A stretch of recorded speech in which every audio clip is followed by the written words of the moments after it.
नमस्कार शेतकरी मित्रांनो, स्वागत आहे तुमच्या आपल्या सर्वांच्या कृषी प्रधान बाजारभाव चॅनल मध्ये। बघा शेतकरी मित्रांनो, आज दिनांक 25 नोव्हेंबर 2025 रोजी महाराष्ट्रातील विविध जिल्ह्यातील कांद्याचे बाजारभाव या व्हिडिओच्या माध्यमातून बघणार आहोत। तर चॅनल नवीन असेल व दररोजचे बाजारभाव अपडेट आपल्याला मोबाईलवर पाहायचे असेल तर आपण सर्वांनी कृषी प्रधान बाजारभाव युट्यूब चॅनलला सबस्क्राईब करा, जेणेकरून शेतकरी मित्रांनो तुमच्या फोनवर नोटिफिकेशन येईल।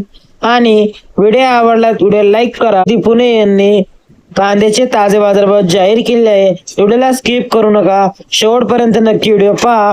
चला तर मग व्हिडिओला सुरुवात करूया। 25 नोव्हेंबर 2025 मध्ये कोल्हापूर मध्ये 4076 ची आवक, कमीत कमी दर 500 रुपये, जास्तीत दर 1800, सर्वसाधारण 900 रुपयाने जात आहे कांदा। तसे अकोला मध्ये 560 ची आवक, कमीत कमी दर 500 रुपये, जास्तीत दर 1500, सर्वसाधारण दर 1000 रुपये। तसेच सातारा मध्ये 269 ची आवक, कमीत कमी दर 1000 रुपये, जास्तीत दर 2000, सर्वसाधारण दर 1500 रुपये। तसेच सोलापूर मध्ये लाल कांदा 16139 ची आवक, कमीत कमी दर 100 रुपये, जास्तीत दर 2500, सर्वसाधारण दर 1000 रुपये जात आहे कांदा। तसेच जळगाव मध्ये लाल कांदा 1277 ची आवक, कमीत कमी दर 500 रुपये, जास्तीत दर 1437, सर्वसाधारण दर मध्ये 962 रुपये। तसेच नागपूर मध्ये लाल कांदा 2000 ची आवक, कमीत कमी दर 1000 रुपये, जास्तीत दर 1500, सर्वसाधारण दर 1375। तसेच देवळा मध्ये लाल कांदा 400 ची आवक, कमीत कमी दर 250 रुपये, जास्तीत दर 1200, सर्वसाधारण दर 1000 रुपये। तसेच नागपूर मध्ये 1780 ची आवक, कमीत कमी दर 1600 रुपये, जास्तीत दर 2000, सर्वसाधारण दर 1900 रुपये जात आहे कांदा। हे होते 25 नोव्हेंबर 2025 रोजी महाराष्ट्रातील कांद्याचे ताजे बाजारभाव। भेटू एका नव्या व्हिडिओ मध्ये, तोपर्यंत धन्यवाद।